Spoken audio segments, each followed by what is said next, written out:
자, 시작하겠습니다. 자, 안녕하세요. 안녕하세요. 반갑습니다. 자, 노동경제학 GS 1기 시작하도록 하겠습니다. 자, 우선 강의계획서를 보겠습니다. 그래서 강의계획서 보시면 저는 이제 송명진 노무사라고 합니다. 그래서 문의가 있으시면은 강의계획서에 이메일로 문의 주시면은 답해 드리겠습니다. 저희 이제 주말반 토요일마다 이제 하도록 하고 설이 있는 주에는 하루 휴강을 합니다. 저녁 6시 반부터 이제 진행을 하고, 자, 교재는 이제 이론편 해서 24년도에 나왔던 거 이제 그 교재로 진행을 합니다. 그리고 부교재는 저희 연습 문제로 저희가 또 연습을 해야 되기 때문에 이번 자료를 제공해서 우리 교재 다 나가고 연습 문제 풀이를 한번 하도록 하겠습니다. 자, 다음 페이지를 한번 보시면, 자, 강의 진행 내용을 한번 읽어보면, 자, 강의는 국내에 출간된 노동경제학 기본서 전반 내용을 다 봅니다. 그리고 수업 직접 관련 있는 내용을 보도록 하고, 그 국내에 있는 기본서에 있는 그래프를 다 알도록 한다. 요거를 이제 1차 목표로 하고, 2차 목표는 이제 계산 문제 풀이를 할 수 있도록 한다. 2차 목표가 되겠습니다. 자, 그래서 모의고사를 한 번씩 봅니다. 그래서 모의고사를 볼 텐데요. 다음 시간부터 모의고사 범위는 전 시간에 배운 부분이라고 보시면 되겠습니다. 전 시간에 배운 부분. 그래서 모의고사 범위는 전 시간에 배운 부분에서 25점 문제로 25점 배점으로 해서 모의고사를 보도록 하겠습니다. 그래서 오늘 첫 시간하고 마지막 시간은 모의고사가 없고 그 이외에는 모의고사를 보도록 한다. 그래서 이 정도 알아두시고 이제 수업을 진행하도록 하겠습니다. 자, 그래서 노동경제학 이론편 이 책 있으실 텐데요. 이 책 자, 보시고, 저희가 이제 연기 들으신 분도 계실 텐데, 이제 연기에 우리 보리아스 기본서로 받고요. 이제 1기에 이제 다른 책에 있는 내용과 이제 겸해서 이 책을 볼 텐데, 자, 연기에 보리아스 기본서가 그 올해 1월 20일 날에 또 심판이 나옵니다. 그래서 제가 심판을 보고 내용이 좀 바뀐 내용이 많다라고 하면은 제가 추록으로 이렇게 해서 드릴 거고, 뭐 큰 차이가 없다라고 하면은 뭐 별도로 드리진 않고 수업 때 별 차이 없다 이렇게 말씀을 드릴 테니까, 지금 시간이 이제 많지가 않으니까 연기책을 보실 분은 보시되 시간이 없으신 분은 제가 수업 때 그 바뀐 내용 있으면은 알려드리도록 하겠다. 그래서 그렇게 알아두시면 되겠습니다. 자, 이제 2025년에 새해가 밝았는데요. 일단 새해 복 다들 많이 받으시고 올 한 해 합격이 있기를 바랍니다. 우리 동영상 보시는 분들도 새해 복 많이 받으시고 열심히 하셔서 올 한 해 좋은 결과가 있기를 바랍니다. 자, 시간이 언제 또 25년이 됐나 이렇게 생각하실 텐데 이것보다 이제 점점 더 빨리 갑니다. 그래서 곧 1차 접수하고 1차 시험 보고 2차 접수 2차 이제 시험 문제 보고 결과 나오고 시간이 이제 빨리 가니까 그 시간에 맞춰서 좀 풀어지지 마시고 열심히 정진하시면 좋은 결과 있을 겁니다. 자, 그러면 노동 공급부터 한번 보도록 하겠습니다. 자, 기본 우리 이론편 3페이지부터 노동 공급부터 시작하도록 하겠습니다. 자, 그래서 노동 공급. 자, 노동 공급은 아시다시피, 자, 이제 근로자 입장에서 보시면 됩니다. 근로자. 자, 근로자 입장에서 보시면 되는 내용이요. 자, 그래서 가장 중요한 게 지금 여기 나온 소득, 여가, 선택, 모형. 소득, 여가, 선택, 모형이라고 하기도 하고, 이 소득을, 어차피 소득은 일에서 버는 거니까, 일, 여가, 선택 모형이라고 번역하는 책도 있습니다. 다 똑같습니다, 이거. 요걸로 이제 볼 텐데요. 자, 요거는 시험에 나오는 포인트가 2개예요. 2개. 첫 번째. 자, 비근로 소득이 근로시간에 미치는 영향. 비근로소득이 근로시간에 미치는 영향. 자, 두 번째. 자, 임금의 변화. 임금의 변화가 근로시간에 미치는 영향.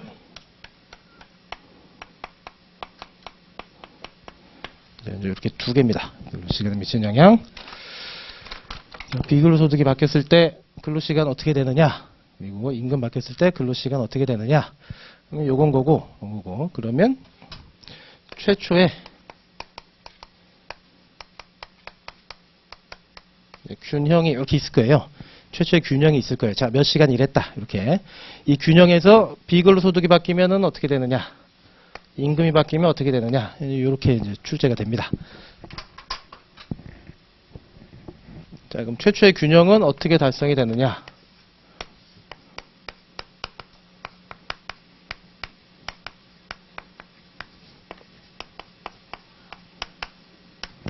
자, 이제 무차별 곡선하고 이제 예산선 이런 게 나와요. 그래서 무차별 곡선은 뭐냐? 무차별 곡선은 자, 효용. 자, 효용. 효용 그 예산선은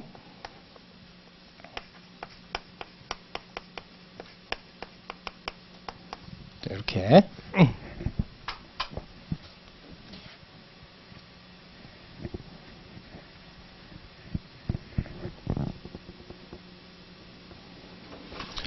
그래서 자, 효용을 반영한 무차별 곡선을 그릴 수 있느냐, 그리고 시간 제약을 반영한 예산선을 그릴 수 있느냐. 그래서 그 두 개 가지고 이 균형 찾을 수 있느냐. 그럼 이 균형을 이렇게 찾았을 때, 자, 비근로소득, 임금 변화 요거 할 수 있느냐가 돼요. 그래서 이 부분, 그래서 이 균형 찾는 부분은 보통 이제 계산 문제로 주고요. 계산 문제. 숫자 줘가지고, 자, 균형 한번 찾아봐라. 계산 문제를 주고, 자, 균형을 찾은 다음에, 이 근로시간이 이제 좀 막 바뀔 거예요. 근로시간이 바뀌면은 얘는요, 자, 그래프로 그려봐라.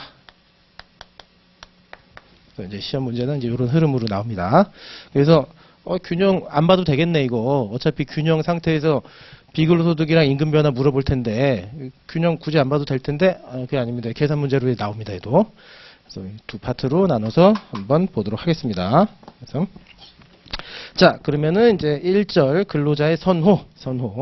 1번 봅니다. 효용과 무차별 곡선. 자, 일단 효용하고 무차별 곡선이 나오니까 일단은 이거 균형 얘기하려나 보다 라고 아시면 됩니다. 자, 그래서 개인이 재화와 여가의 소비로부터 만족을 얻는다는 개념은 자, 효용함수로 요약할 수 있다. 효용함수 나오네요. 효용함수.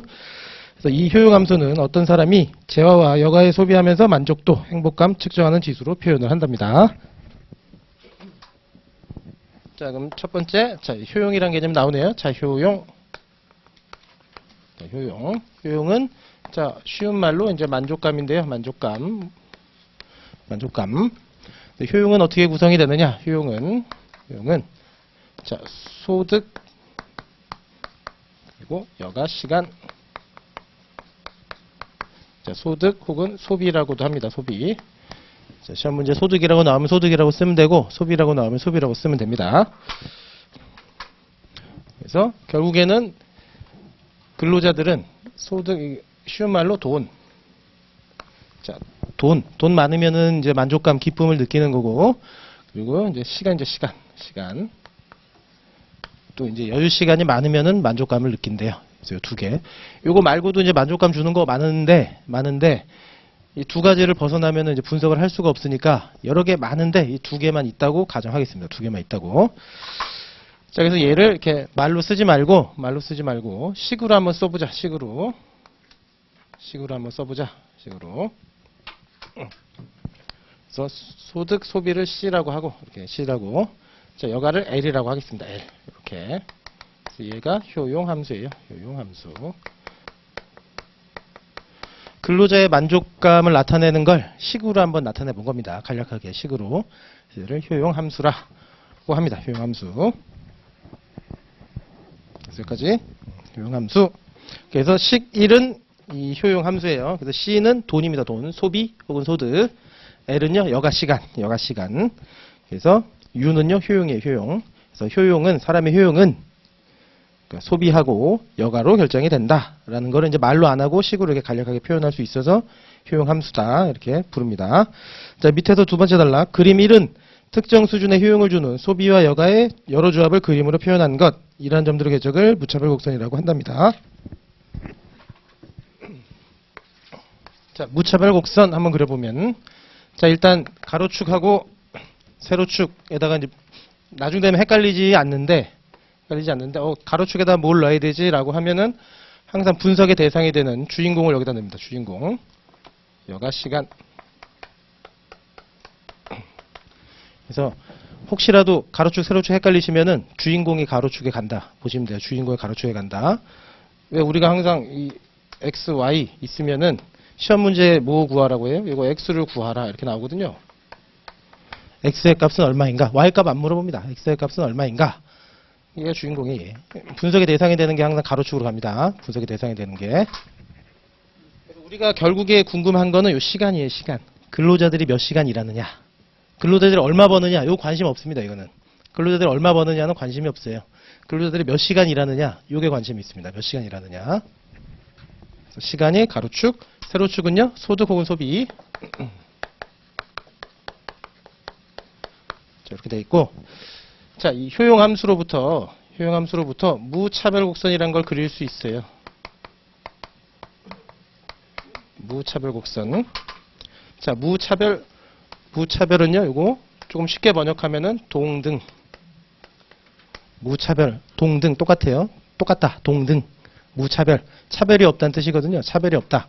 똑같다는 뜻이에요. 동등 곡선. 얘를 그릴 수가 있대요. 요렇게. 이렇게. 이게 효용입니다. 효용. 가령 효용이 50이에요. 50. 효용이 50. 그럼 이 선에 있는 거는 다 효용이 50입니다. 인생 만족도 50점. 다 50점이에요. 다 50점. 그래서 가령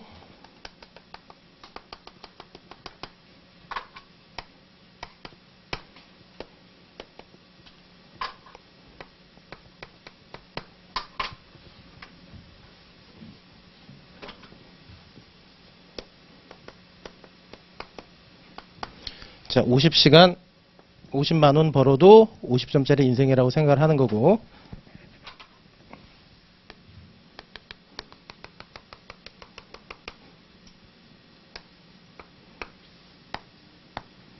자, 20시간 놀고 90만 원 벌어도 50점짜리 인생이라고 생각하는 거고. 여기도 마찬가지. 자, 20만 원 벌고 90시간 놀아도 똑같이 50점짜리 인생이라고 생각한답니다. 효용이 다 똑같아요. 이렇게. 다 똑같다. 이게 무차별 곡선. 자, 다음 페이지 그래프 보시면 이렇게 무차별 곡선을 그릴 수가 있습니다. 무차별 곡선. 그래서 가로축은 여가시간, 세로축은 소비 혹은 소득을 나타냅니다. 자, 그럼 다음 페이지 무차별 곡선의 특징을 한번 봅니다. 자, 괄호 1번. 자, 무차별 곡선은 우하향한다. 자, 그래프 그린 것처럼 이렇게 우하향하는 형태입니다. 우하향하는 형태. 그래서 읽어보면 어떤 사람에게 약간의 여가를 더 제공하면서 효용을 동일하게 유지하도록 유일한 방법은 이 사람의 소비의 일부를 줄이도록 하는 것. 자, 무차별 곡선. 효용이 다 똑같아야 되니까 여가를 더 주면은 얘가 더 기뻐질 거 아니에요. 그래서 더 기뻐지지 못하게 하려면 돈을 이렇게 뺏어야 됩니다. 그래서 그래프를 그리면은 우하향해요. 그리고 2번.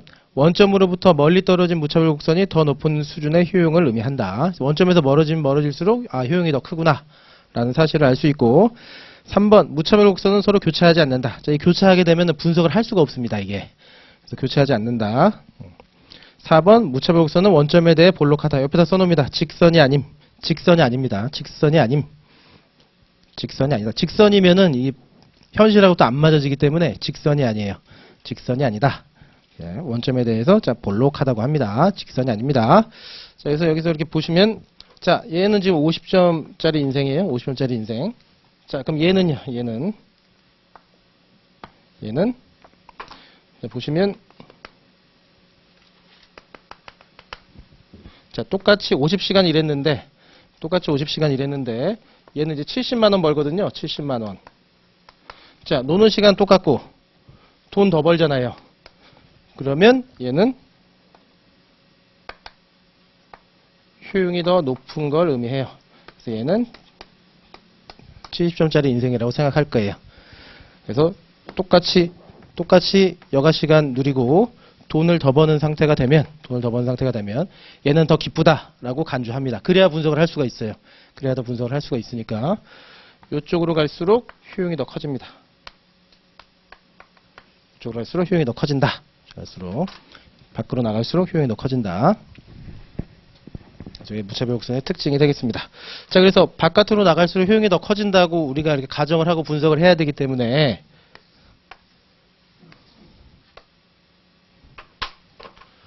얘가 이렇게 교차해버리면 이제 분석을 못하는 겁니다. 효용이 다 똑같다고 했는데, 이 무차별 곡선 효용이 더 똑같다고 했는데, 얘만 보면은 밖에 나가 있으니까 효용이 더 큰 것 같고, 근데 또 얘를 보면은 효용이 더 작은 것 같고, 근데 효용은 똑같아야 되거든요. 이 선 안에서. 이렇게 되면은 분석을 할 수가 없어요. 분석이 안 된다. 그래서 교차할 수 없다. 교차하면 분석을 못하니까. 그래서 이 특징 알아두시면 되겠습니다. 그래서 우리는 이쪽으로 오셔서 이제 첫 번째 얘 본 겁니다. 이거 무차별 곡선. 효용을 나타내 주는 게 무차별 곡선이구나. 그 무차별 곡선에서는 효용이 다 똑같구나. 요걸 하나 이제 알아셨고, 자, 그래서 소비 혹은 소득, 그리고 여가 시간. 그래서 보셨어요, 이렇게. 여기서 효용이 다 똑같다. 효용이 다 똑같고, 바깥으로 나가면은 효용이 더 크구나. 이렇게 효용이 더 크구나. 이제 이 사실을 알았습니다. 효용이 더 크구나. 알았는데, 자, 이렇게 되면은 내가 저 사람이면은 무한정 나가면 되잖아요. 무한정 나가면은 이 만족감은 무한대로 막 늘어날 거거든요. 근데 현실에서 얘를 무한정 늘어날 수 없게 만드는 게 있습니다. 시간 제약. 자, 시간이 뭐 무한대로 있으면은 난 무한대로 깊을 수 있는데, 시간 제약이 있어요. 시간 제약. 그래서 이 시간 제약을 한번 보도록 하겠습니다. 자, 2번 무차별 곡선의 기울기.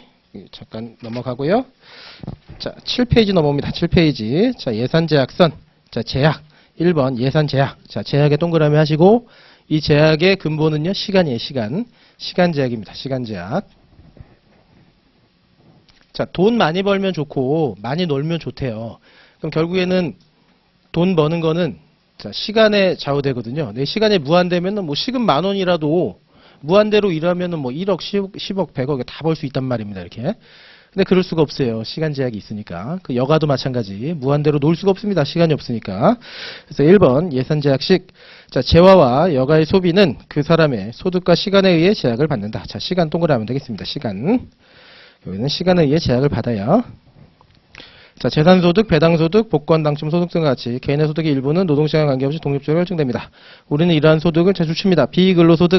비근로소득이라고 부르기로 합니다. 앞으로. 일 안 했는데 그냥 내가 얻을 수 있는 소득, 이 비근로소득이에요. 자, 이제 H를 주어진 기간의 노동시간에 할당된 시간으로 W를 이 사람의 시간당 임금, 자, 앞으로 임금은 W라고 하겠습니다. 임금은 W라고 합니다. 이 사람이 취한 예산 제약선은 다음과 같이 나타낼 수 있다. 그래서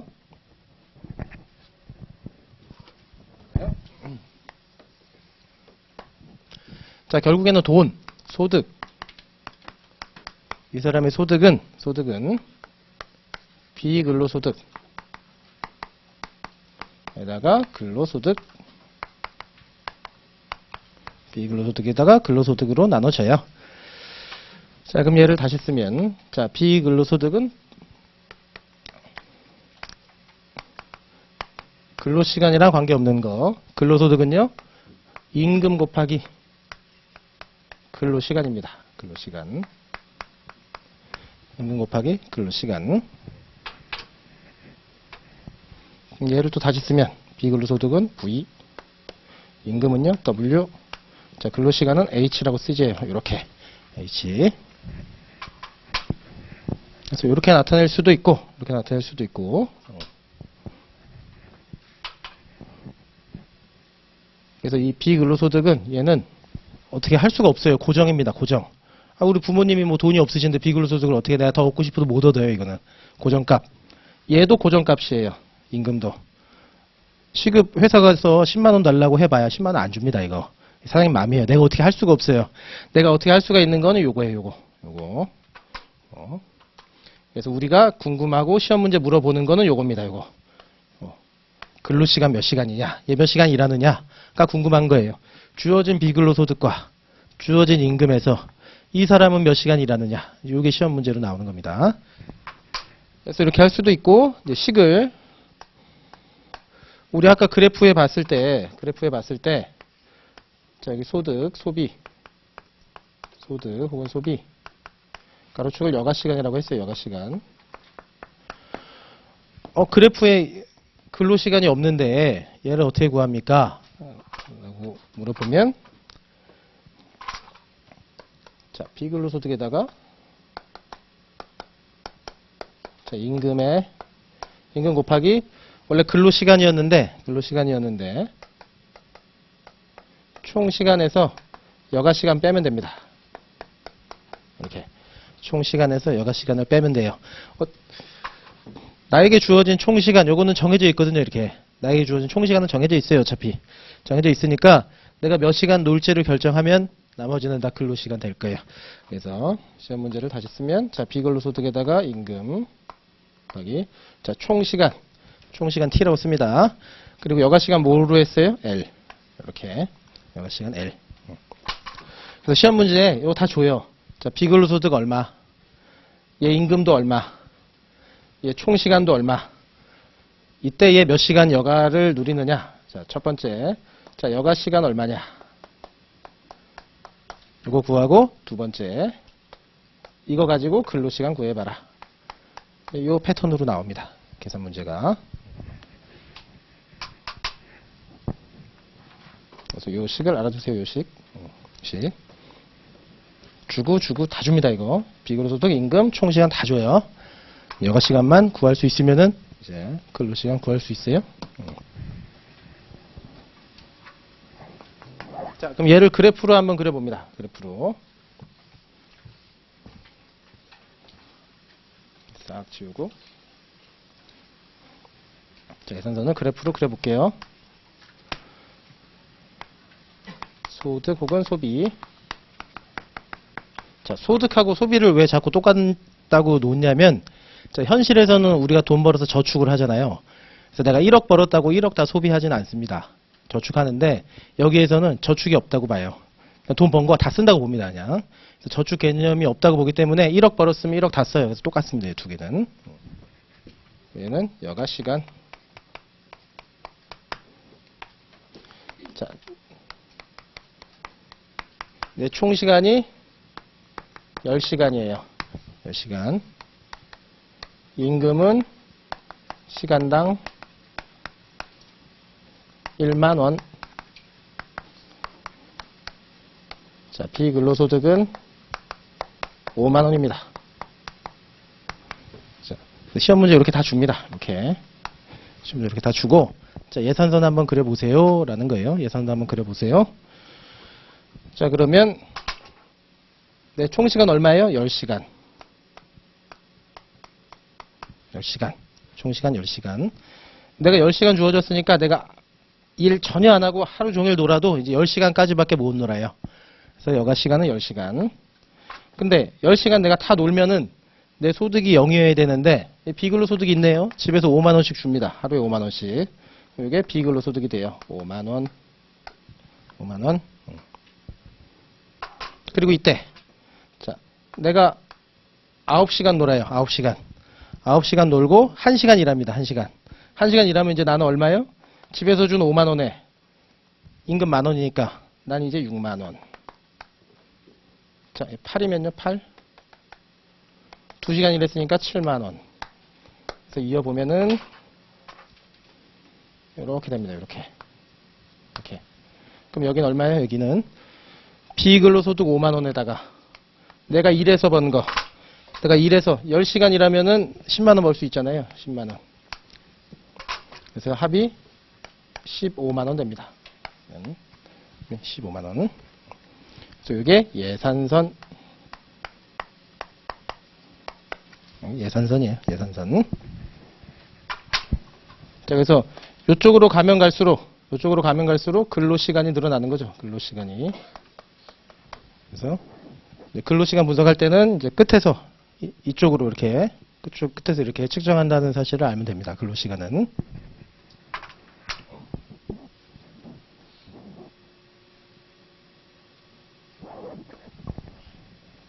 그래서 이렇게 측정한다. 자, 그러면은 자, 5만 원, 여기 5만 원이잖아요. 5만 원. 5만 원에서 이쪽으로 가면 갈수록 만 원씩 늘잖아요. 만 원씩. 만 원씩. 만 원씩 늘어나요. 이 만 원씩 늘어나는 거는 누구 때문에 늘어나는 겁니까? 요거. 정확히 임금. 정확히 임금에 비례해서 이렇게 만 원씩 늘어요. 만 원씩. 그래서 이 임금을 예산선의 기울기라고 합니다. 기울기. 얘가 만약에 10,000원이 아니고 5,000원이면은 평평하게 이렇게 5,000원이면은 55,000원이니까 5.5 될 거 아니에요. 5.5. 그럼 이렇게 완만해져요. 임금이 낮으면은 이렇게 완만해집니다. 이렇게. 그래서 이 기울기, 얘가 가파른지 완만한지 이 기울기를 결정하는 건 결국에는 임금이에요. 임금. 그래서 예산선의 기울기를 임금이라고 합니다. 기울기. 그러니까 이 형태를 결정해 주는 게 임금이에요. 임금이 높으면은 최대 벌 돈이 훨씬 높을 테니까 그때는 엄청 가파를 거고, 임금이 적으면 이렇게 완만할 거고. 그래서 이 형태를 결정하는 게 임금이고, 어려운 말로 예산선의 기울기라고 합니다. 자, 여기까지. 자, 그래서 식 1 봅니다. 식 1. 자, C는요, 소득은 WH 근로소득. 더하기 V는 비근로소득. 소득은 이렇게 두 개 있어요. 두 개. 자, 식 2번 보시면요. 식 2. 자, T는 뭐라고요? 총시간. 빼기 L은 뭐예요? 여가시간. 총시간에서 여가시간 뺀 거를 근로시간이라고 하자. 가 되겠습니다. 식 2까지만 아시면 됩니다. 식 2를 푼 게 식 3인데 식 2까지만 아시면 되고. 자, 2번. 자, 예산선 봅니다. 자, 두 번째 식은 기울기가 마이너스 임금률. 자, 마이너스는 의미 없는 거고, 자, 임금률인 직선의 형태를 가진다. 직선입니다. 직선. 임금에 정확히 비례해서 이렇게 소득이 늘어나기 때문에 얘는 직선이에요. 직선. 자, 다음 단락. 자, 2를 초기 분준점이라고 부르고, 만일 이 사람이 1시간의 여가를 포기한다면 예산선을 따라 위로 이동하여 WH의 제어를 구매할 수 있다. 자, 다음 페이지. 그래서 예산선을 보시면 이런 형태가 됩니다. 이런 형태가 되고, 이 기울기는 뭐라고요? 임금이 이 기울기, 예산선의 형태를 결정합니다. 예산선의 형태를. 자, 그럼 다시 앞으로 와서, 자, 이제 5페이지로 넘어옵니다. 5페이지.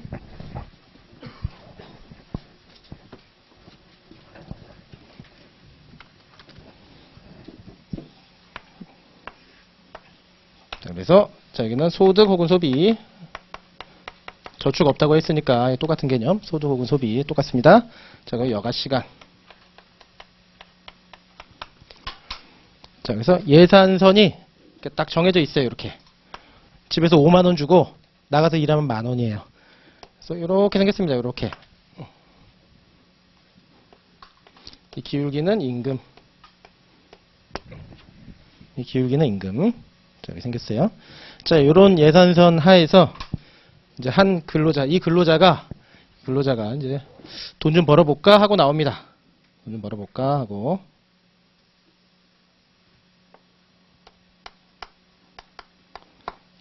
자, 얘는 여기 있을 수도 있고, A점. 여기 있을 수도 있어요. B점. 그래서 A점을 선택해도 되고, B점을 선택해도 됩니다. 둘 다 50점 인생이에요. 둘 다 50점 인생.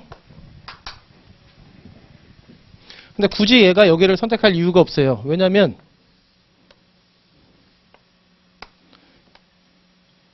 이 점을 선택하면 그러면 얘는 70점 인생으로 더 깊어질 수 있단 말이죠.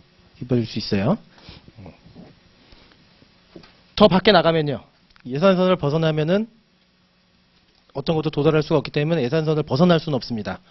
예산선 안에서 얘는 여기를 선택해요. 2점. 얘가 효용 극대화예요. 그래서 요거를 균형이라고 하고,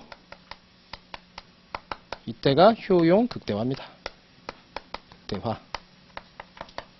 A점도 선택할 수 있고 B점도 선택할 수 있는데 효용 극대화하는 개인은 이 2점을 선택합니다. 2점. 시험 문제는 항상 효용 극대화되는 한 개인을 가정하고 여기를 선택하라고 해요. 효용 극대화하지 않는 개인 안 물어보나요? 안 물어봅니다. 이거는. 물어보면 답이 안 나와요. 얘 여기 선택해도 되고 여기 선택해도 되거든요. 아니면 그보다 더 낮은 데를 선택할 수도 있어요. 어떻게 선택할지를 모르기 때문에 항상 효용 극대화하는 개인을 물어보고 이 균형을 찾습니다. 여기. 자, 그럼 이 균형은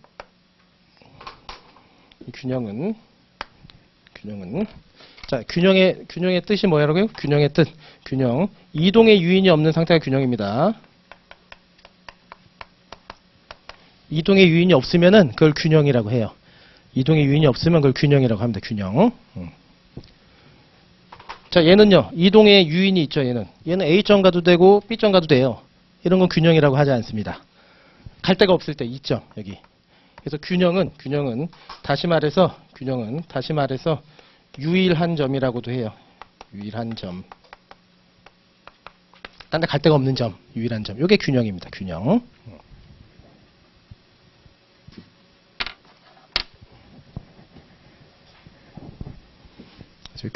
균형.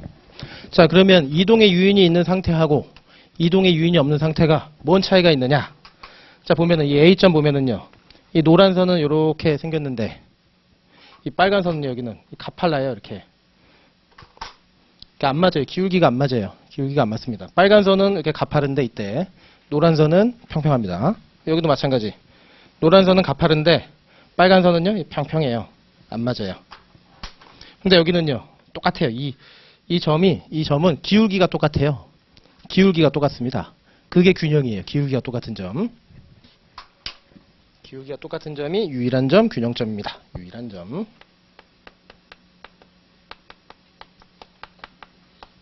기울기가 똑같아요. 그래서 균형. 자, 그럼 이쪽으로 옵니다, 이제.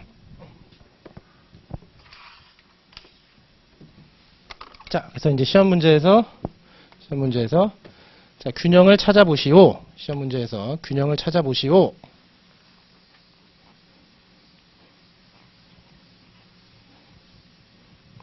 시험 문제에서 자, 균형이죠, 균형.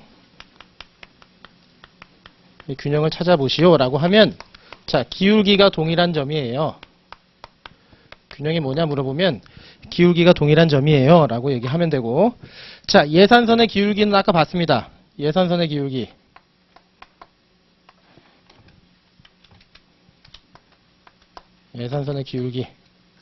예산선의 형태를 나타내주는 예산선의 기울기는 뭐? 임금.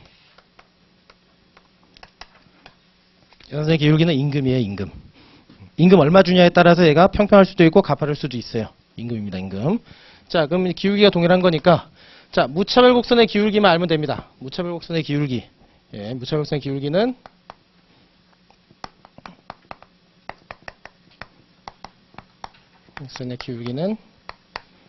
자, 한계 대체율이라고 합니다. 한계 대체율 MRS 정수의 기울기는 한계 대체율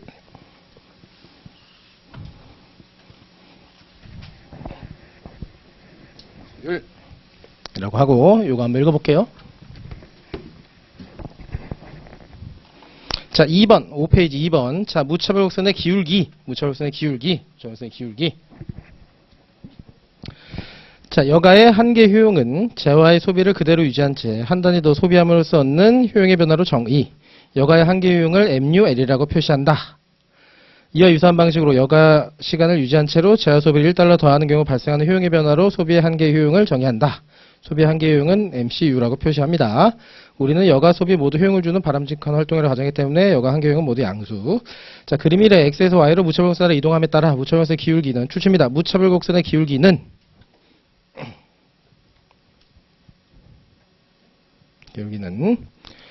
효용 수준을 그대로 유지한 상태에서 소비를 한 단위 더하기 위해 여가 시간은 얼마나 포기할 의향이 있는지를 측정한다.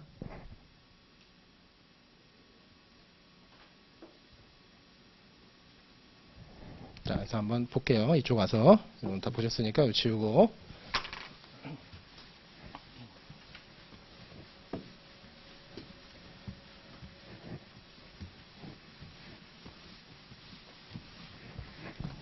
자, 일단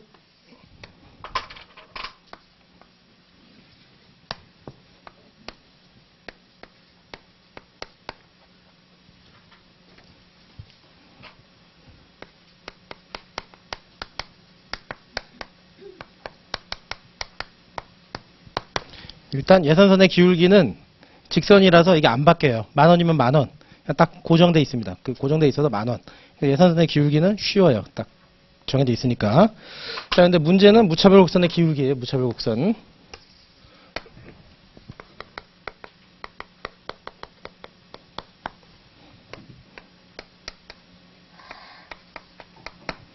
자, 요렇게 돼 있습니다. 이렇게. 가령 50점 인생. 오케이. 그래서 얘는 보시면 기울기가 생긴 게 직선이 아니라서 자, 이 점에서는 굉장히 가파르게 이렇게 생겼거든요. 이 점에서는. 근데 이 점에서는 굉장히 평평하게 생겼어요. 그래서 기울기가 점마다 다 달라요. 점마다. 이 각각의 점마다 다 다릅니다.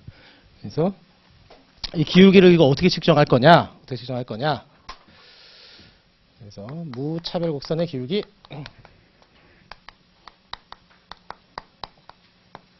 무차별 곡선의 기울기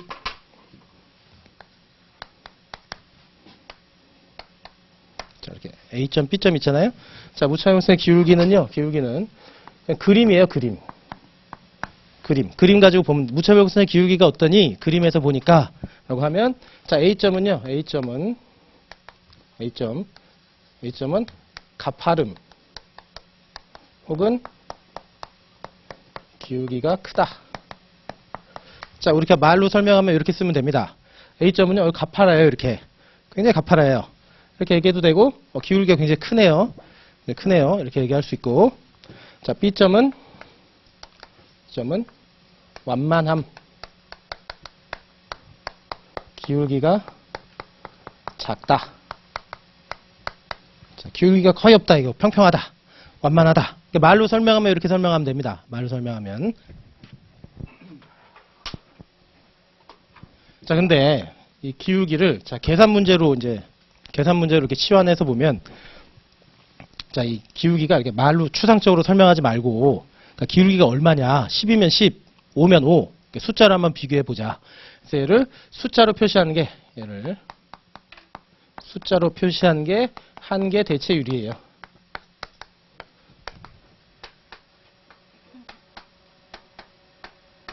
한계 대체율. 가령 한계 대체율. 그래서 한계 대체율 MRS. 자, A점은 한계 대체율이 10이다. 10. 한계 대체율이 10. 자, B점은 한계 대체율이 0.5다. 자, 이렇게 숫자로 표시하면은 굳이 그림으로 안 그려도 생각할 수 있습니다. 숫자로 표시하는 방법은 이제 한계 대체율이에요. 그래서 우리가 한계 대체율을 이제 볼 건데 얘를 보는 이유는 계산 문제에서 물어보니까 보는 겁니다. 계산 문제에서 물어보니까 보는 거예요. 단순히 그냥 그림만 가지고 분석하라고 하면 그냥 기울기가 가파라요, 평평해요, 완만해요 이렇게 말로 하면 되는데 이제 계산 문제 나오면은 이제 숫자로 얼마냐 물어보니까 이렇게 됩니다. 그래서 무차별 곡선의 기울기가 한계 대체율이다. 이게 책에 보면 계속 이런 말이 나오는데 그러니까 똑같다는 얘기가 그림으로 보면 얘고 숫자로 표시하면 얘다. 얘. 그림과 숫자의 차이입니다. 이거. 자, 그럼 무차별 곡선의 기울기 한계 대체율을 한번 구해 보겠습니다. 한계 대체율을 한번 구해 볼게요.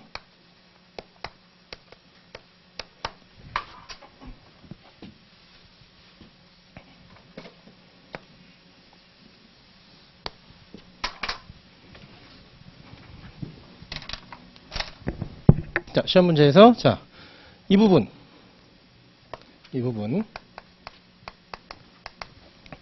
이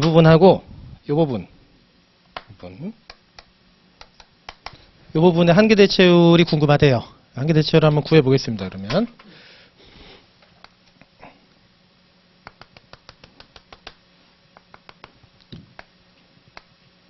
자, 얘는 지금 90만 원 벌고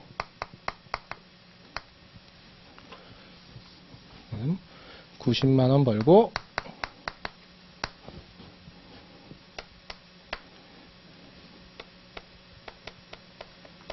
10시간 놀고 있어요. 90만 원 벌고 지금 10시간 놀고 있습니다. 근데 얘한테 이제 물어보는 거예요. 얘한테.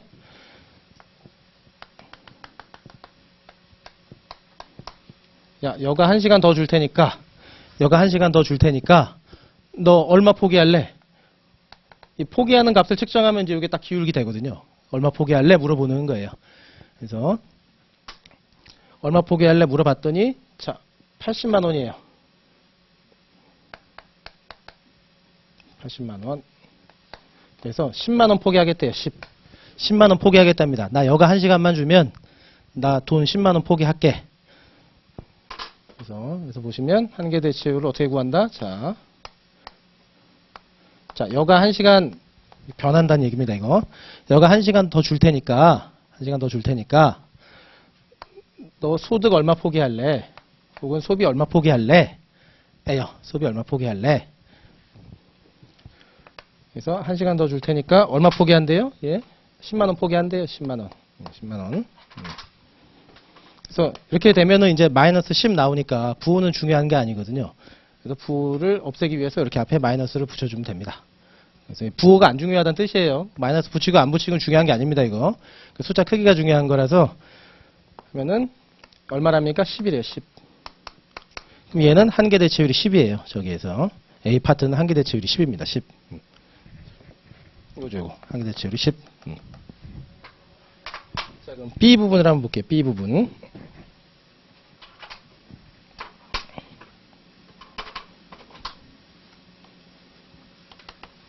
자, 90시간입니다. 90시간. 90시간. 90시간 놀고 있어요. 90시간. 근데 얘한테 물어봅니다. 또 91시간. 자, 너도 1시간 더 놀게 해줄 테니까 1시간 더 놀게 해줄 테니까 돈 얼마 포기할래? 봤더니 얼마 포기할래? 봤더니 거의 포기 못 하겠답니다. 거의 포기 못 하겠대요. 5,000원 포기하겠대요. 5,000원. 나 5,000원 포기할래. 5,000원. 그럼 얘는 이제 한계 대체율이 0.5예요. 0.5. 그래서 기울기는 이런 식으로 구합니다. 이런 식으로. 1시간 더 놀게 해줄 테니까 너 돈 얼마 포기할 거야. 이렇게. 책을 다시 한번 읽어보면 자, 식 2 위에 자, 그림 1에 X에서 Y로 무차별곡선을 따라 이동함에 따라 무차별곡선의 기울기는 효용 수준을 그대로 유지한 상태에서 자, 소비를 한 단위 더 하기 위해서 자, 이 소비를 동그라미 하시고 여가로 바꾸면 됩니다. 여가를 한 단위 더 하기 위해서 여가 시간 동그라미 하시고 요거를 소비로 바꾸면 됩니다. 소비.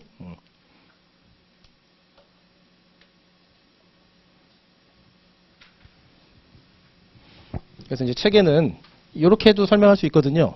너 돈 10,000원 더 줄 테니까 너 여가 시간 얼마 포기할래? 그러니까 세로축을 기준으로 측정할 수도 있고 제가 한 것처럼 가로축을 기준으로 측정할 수도 있는데 제가 가로축을 기준으로 측정하는 방식으로 하시는 게 편해요. 그래서 요거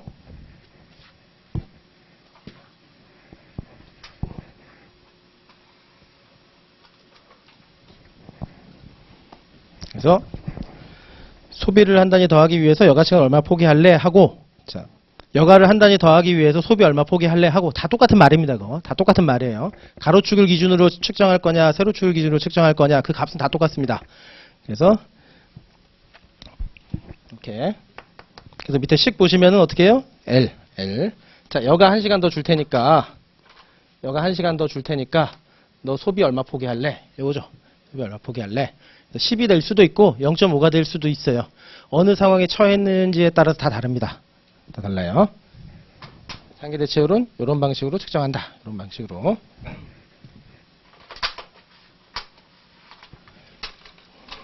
그래서 보셨다시피 자, 10인 경우가 있고요. 10. 자, 0.5인 경우가 있어요. 0.5. 10인 경우가 있고 0.5인 경우가 있어요. 자, 그러면 누가 더 여가를 가치 있게 생각하는지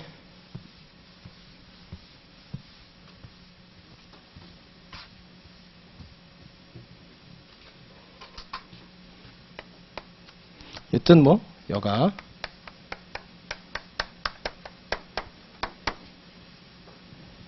여가 1시간을 위해 소비 10을 포기하겠다는 거잖아요. 10을 포기.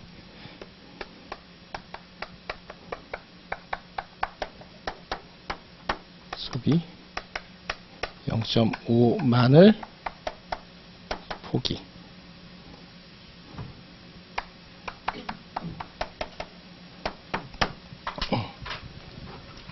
이렇게 돼 있어요. 그래서 자, 이 한계 대체율이 크다는 얘기는 돈을 많이 포기하겠다는 얘기거든요. 내 돈 다 가져가라. 그래서 얘는 한계 대체율이 크다는 얘기는 여가의 가치가 높다는 걸 의미합니다. 이 사람한테 내 돈 다 가져가 거거든요. 내 돈 다 가져가. 1시간만 놀게 해줘. 내 돈 다 가져가. 근데 얘는요, 돈을 포기 못 하겠대요. 돈 거의 포기 못 하겠답니다. 한계대체율이 작다는 얘기는 여가의 가치가 상대적으로 낮다는 걸 의미해요. 여가의 가치가 상대적으로 낮다. 그럼 결국에는 정리해보면 기울기 얘는 그림이고 숫자로 측정하기 위해서 한계대체율 이라는 개념이 나오며 한계대체율은요, 자, 너 여가 1시간 줄 테니까 너 소비 얼마 포기할래? 근데 부호는 안 중요하니까 앞에 마이너스 이렇게 붙여주면 되고 포기할래? 인데 자, 얘가 뭘 측정한다고요?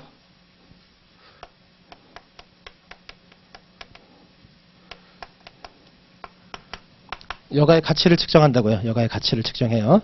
그래서 여가의 가치를 측정하니까 이 식은 이렇게 쓸 수 있습니다.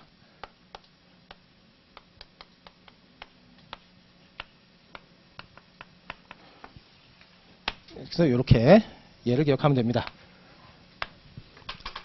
그래서 한계대체율이 가령 이게 10이 나왔다. 10이 나왔다는 얘기는 나는 돈보다 여가가 10배 더 좋아. 나는 돈보다 여가가 10배 더 좋아. 라는 얘기고 0.5는요. 나는 돈보다 여가가 그렇게 좋지 않아. 라는 얘기예요. 그래서 요 식을 암기하시면 됩니다. 요 식. 그래서 누군가가 한계대체율이 뭐냐 물어보면 이제 요 과정을 거쳐서 요걸 기억하면 됩니다. 요 식을 기억하면 됩니다. 한계대체율이 10이다. 난 그러면은 내 돈 다 포기할게. 난 그만큼 여가가 좋아. 그래서 여가의 가치를 측정하는 거예요. 여가의 가치. 그리고 자, 그럼 식 2를 한번 볼게요. 자, MRS는 뭐라고요? 자, L. 자, 여가 한 단위 줄 테니까 너 소비 얼마 포기할래? 요건 거고 그거의 뜻은요. 자, 마이너스 붙어 있는데 그 부호는 중요한 거 아닙니다. MU 이게 한계 효용이에요. 한계 효용. 돈이 주는 나의 한계 효용 기쁨보다 여가가 주는 나의 기쁨이 얼마나 더 큰지를 측정하는 겁니다. 더 큰지를. 10이란 얘기는 여가 1시간 주니까 내 돈 10개 다 포기했잖아요. 10개. 여가 하나 주니까 내 거 10개 포기했어요. 그래서 여가가 10배 더 좋은 거예요. 돈보다. 그래서 식으로 나타내면 이렇게 이 뜻을 아시면 되겠습니다. 자, 다음 페이지.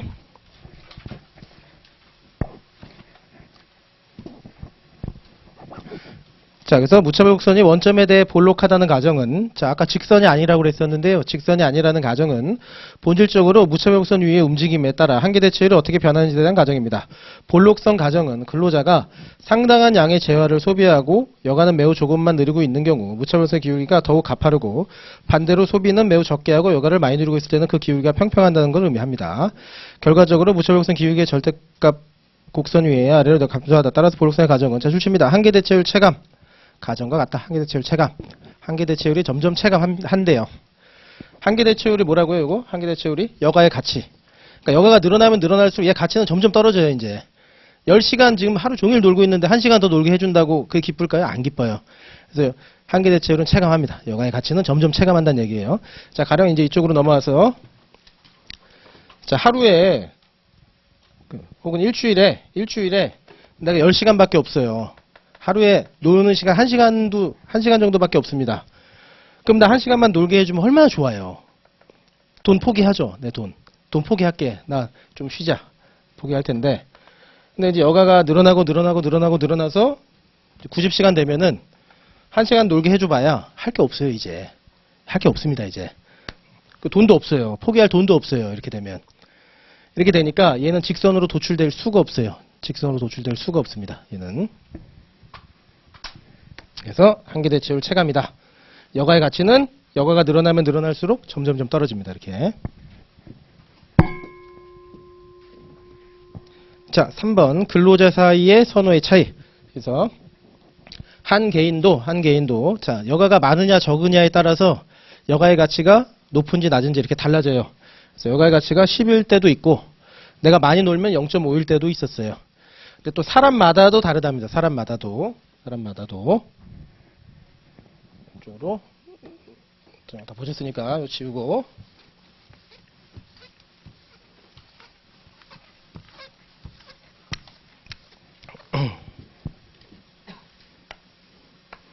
자, 무차별 곡선이 이제 사람마다 또 달라요. 소득, 소비.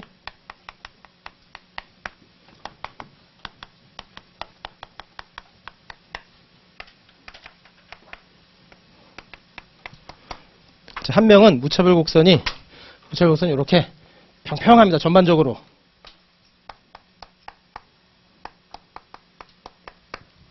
자, A라는 사람은 근로자 A. 저것은 이렇게 평평해요. 근데 한 개인은 또 가파른 사람도 있어요. 근로자 B.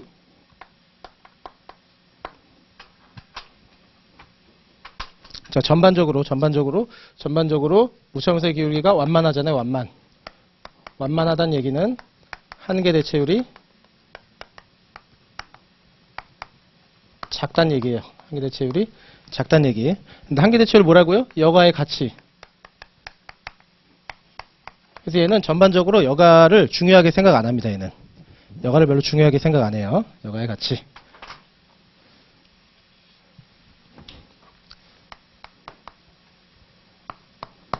근데 얘는요, 가팔라요. 가파름.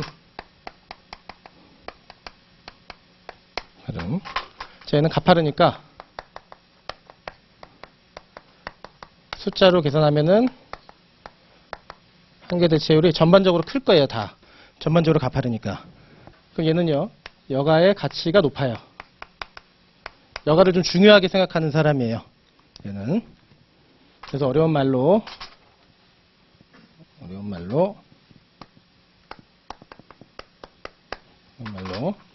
이 근로자 A는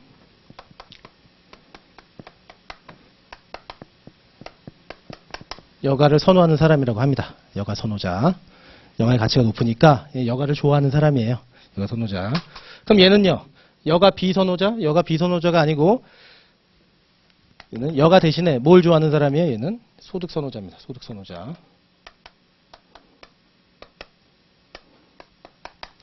소득 선호자예요. 여가보다는 소득을 좋아하는 사람입니다. 여가보다는 소득을 좋아하는 사람. 그래서 무차별곡선 그래프를 보시면은 돼요.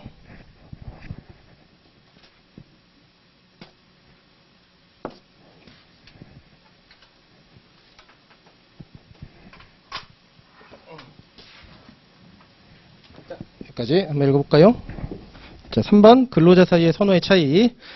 자, 그림 밑에, 자, 그림 3은 두 명의 근로자, 신대와 민대의 무차별곡선 보여주고 있는데요. 신대의 무차별곡선의 기울기는 매우 가파르다.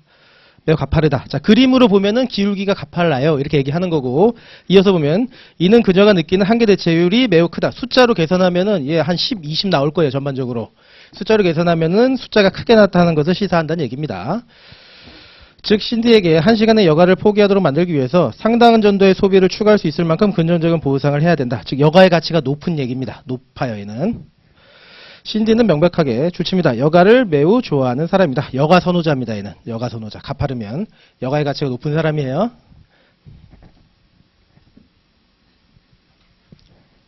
이와는 반대로 민디의 무차별곡선의 기울기는 평평해요. 그림으로 보니까 평평해요. 편인데 이것은 그녀의 한계 대체율의 크기가 작아요. 여가의 가치가 작습니다. 이 사람은. 작은 수준을 의미한다. 따라서 민디의 경우 1시간의 여가를 포기하도록 많은 보상을 할 필요가 없습니다. 일에 대한 선호의 차이는 노동공배 차이를 가져오는 중요한 결정 요인. 신디처럼 여가를 매우 선호하는 근로자는 단시간 근로자를 선호. 그러나 민디처럼 여가에 그다지 높은 가치를 부여하지 않는 근로자는 일 중독자가 될 확률이 높다. 그래서 일 중독자, 너무 무서운 말이니까 뭐라고요? 소득 선호자입니다. 얘는 소득 선호자. 일 중독자, 소득 선호자. 똑같은 말이에요. 소득 선호자. 그래서 현실에서 똑같이 취업했는데 누구는 그 야근 안 하려고 하고 누구는 어떻게든 야근하려고 하고 이 사람마다 차이가 있는데 이 무차별곡선의 차이 때문에 그런 거다라고 이제 설명하는 겁니다. 자, 그럼 이제 무차별곡선의 특징도 봤고 제2절 예산제약전도 봤습니다. 자, 3절로 넘어옵니다. 자, 그럼 근로시간의 결정. 자, 1번 효용극대화. 자, 시험 문제는 항상 이제 효용극대화하는 사람을 물어보는 겁니다. 효용극대화하는 사람. 자, 읽어보면 P는 효용극대화를 추구하는 이 근로자가 선택한 소비자와 여가 시간의 최적 조합을 의미. 이 근로자는 P에서 달성 가능한 가장 높은 수준의 무차별 곡선에 있으며 이때 U 스타의 효용을 얻습니다. 이 근로자는 더 높은 효용을 주는 U1의 무차별 곡선의 조합을 더욱 선호할 것이나 주어진 임금률과 피근로소득은 이 점을 선택할 수 없어요. 벗어날 수 없습니다. 여기를. 반면에 예산선 안쪽에 위치한 A를 선택할 수도 있는데 A는 P보다 낮은 효용이므로 선택하지 않습니다. 그래서 그래프로 나타내면 여기가 균형이고 효용극대화가 됩니다. 자, 그림 1 그래서 보시고 자 밑에 따라서 자 출치입니다. 최적의 소비와 여가는 예산선이 무차별 곡선과 동그라미 칩니다. 접하는 점에서 달성합니다. 접하는 점. 어려운 말로 균형점이라고 해요. 균형점. 접하는 점, 균형점. 똑같은 말입니다.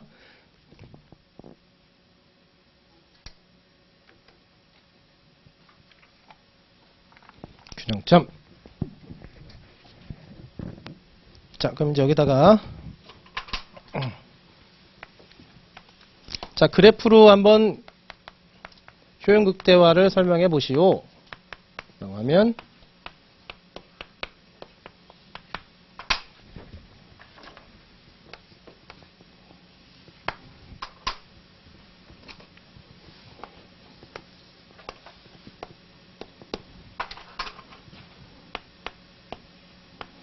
자, 여기가 효용극대화예요.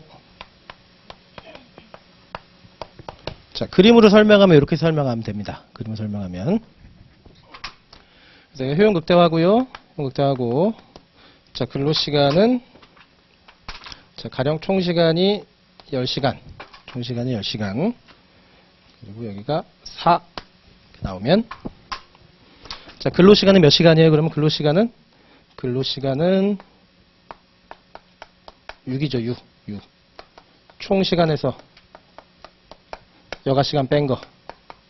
그래서 근로시간은 6입니다. 6. 그래서 근로시간 4라고 쓰면 틀립니다. 여기 여가니까 여가. 그래서 근로시간은 6시간이에요. 라고 그림으로 설명하면 이렇게 설명하면 됩니다. 그림으로. 그런데 이제 계산 문제로 물어볼 수가 있어요. 계산 문제로. 자, 2번. 10페이지 2번. 이것만 보고 쉬었다 할게요. 2번. 자, 예산선과 무차별 곡선에 접하는 조건의 해석. 자, 최적의 P에서 예산선은 무차별 곡선에 접해요. 자, 그림으로 설명하면 여기까지 설명하면 됩니다. 자, 접하는 점이 효용극대화예요. 내측 무차별 곡선의 기울기가 예산선의 기울기와 일치합니다. 자, 이를 수식으로 표현하면 다음과 같다. 자, 무차별 곡선의 기울기를 뭐라고 한다고요? MRS, 한계 대체율. 근데 MUC분의 MUL. 요거잖아요, 요거. 숫자로 표시하면 요겁니다, 요거. 자, 예산선의 기울기는 뭐라고 그랬어요? 임금. 숫자로 표시하면 임금 10,000원. 이렇게 쓰면 됩니다. 그래서 식 1, 얘를 기억하면 되겠습니다. 자, 그래서 자, 균형점은 자, 그림으로 설명하면 이렇게. 자, 숫자로 한번 설명해봐 라고 하면 자, 기울기가 동일한데요. 무차별 곡선의 기울기하고 무차별 곡선의 기울기, 예산선의 기울기가 똑같아요. 그럼 무차별 곡선의 기울기는 뭐? 한계 대체율. 예산선의 기울기는 뭐? 임금. 얘 풀었으면 어떻게? MU. 그래서 주인공이 위로 갑니다. 이거 여가, 소비 하고 임금이 똑같아요. 그래서 숫자로 계산하면 이 식으로 써먹으면 됩니다. 계산 문제는.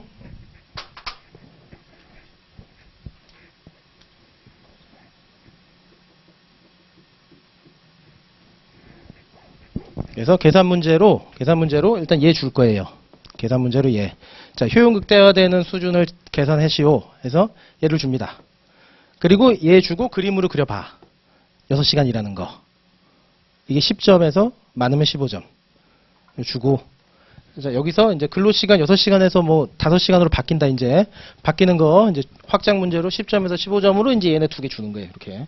그림으로 설명한다. 그래서 여기까지 하시고 쉬었다가 자, 4절 보도록 하겠습니다.